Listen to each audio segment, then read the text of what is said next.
Well, Sandra, on the other side of the NWSL expansion team conversation, we have Boston NWSL, who recently announced that they will be getting a new name and announcing that as soon as they're able to share anything with us. So, Sandra, what can you share from that conversation with us?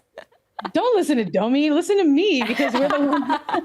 Just listen to me and Lisa, because we're the ones that spoke with him. Look, I think we both came away from that interview kind of just pleasantly surprised. It's just nice to talk to someone about ball after a while. And I'm not trying to add any puns here about Boston and their journey in terms of being renamed and marketing campaigns around those things. But it really was nice to just sort of get a little bit of that insider's view in terms of some of the priorities when it comes to roster building and shaping things for on the pitch performances for Boston moving forward. This is someone who has a ton of experience.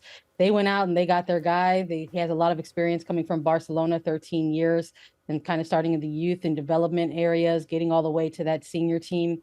And I think once they get a number of things rolled out under their belt, whether it's going to be a new name, which they announced is going to be unveiled shortly, and then eventually a head coaching hire that will probably follow that naming, that new name drop, and then eventually a first player, right? That's what everyone is excited about seeing. And while he didn't drop too many spoilers about that, there's definitely work being done to get those hires across the board. I guess for both of you, when he was talking, and I think it's really cool coming from a place like Barcelona, who has such a legacy in the sport, and seeing what they've done with their business, even with the collabs with their kits, and that's something we don't have in the U.S. Are there qualities of what he did in Barcelona that he's talking about bringing over stateside with Boston?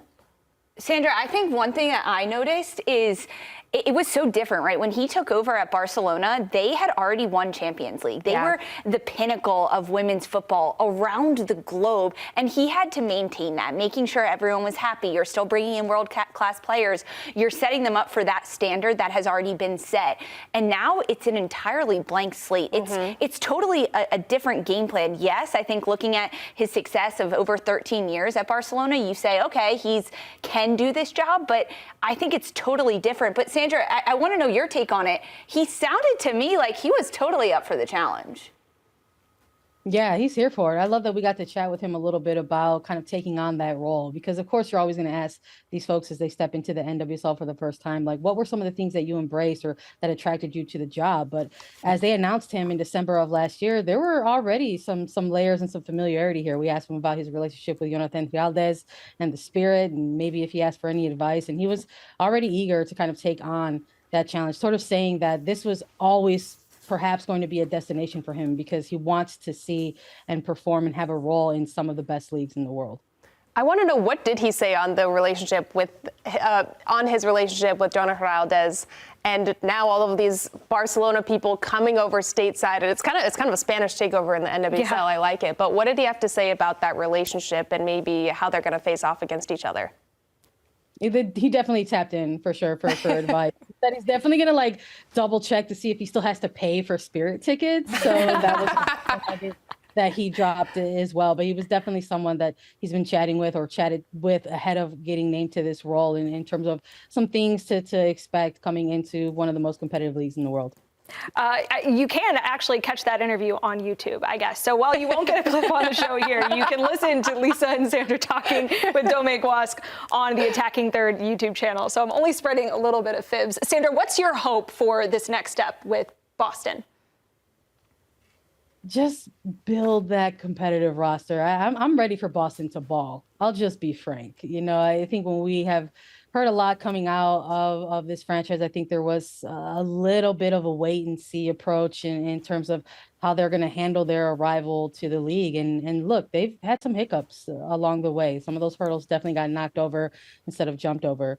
There's been a lot going on with the renovation of the White Stadium project, but they're trending in the right direction in that category. And they're already, hiring additional people into roles that are necessary, people with soccer backgrounds who can help kind of really get this, club up and running off of the ground. And I think once you kind of have those other things in place, a head coach, a first player signing, and maybe they're going to make a splash in either of those categories. Those are the things that I think are really going to get not only just general casual fans excited, but your already local invested supporters as well, the ones that have kind of been with you, your day ones who are looking to make sure that this club gets off of the ground. So I think it's very helpful having someone with as much experience in the GM role as Domi Guasch, and hopefully they continue to trend in the right direction.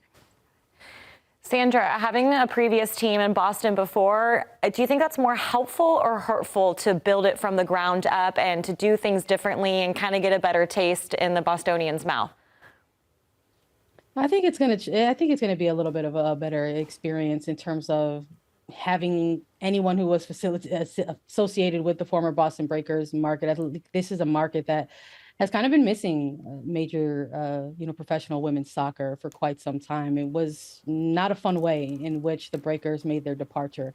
It's something that is still talked about to this day. I mean, this was a franchise that at one point was plotting to maybe go ahead and have a little bit of a comeback. They were a franchise that constantly found themselves at the bottom half of the table, often in last place at times. And they even, in their year that they folded, still participated in an NWSL draft when it existed, only to just, shortly after participating in that event, say, never mind, we actually have to cease operations. So it is a completely different landscape right now in NWSL in terms of the growth and the development. And I think it's actually beneficial that a franchise in Boston got kind of, reemerges as an expansion franchise versus kind of just tapping into what was. You never want to, let go of your history. It's important to know who you are so that you know where you're going. But I think kind of having a little bit of that Band-Aid pulled off, an all-woman ownership group, new investment and new resources is going to help get this franchise off on the right foot. Speaking of two franchises that have had new investment, new resources, one struggling in Chicago, you ranked them number 14 in your power rankings, and they face off against Houston, who you ranked number 9. Who do you really give the edge to, and maybe how do we see Chicago coming out of the slump and jumping up a bit in your power rankings? I think they're going to have to welcome back Ludmila with open arms, maybe like a tearful embrace, like, please, please, please help us. Not a really tough, result to kind of open up your season. I think maybe that's the silver lining. This is the opportunity for them to try to sort of flip that script. It's like, well, can it get any worse? Can we concede 7 goals? Let's hope not.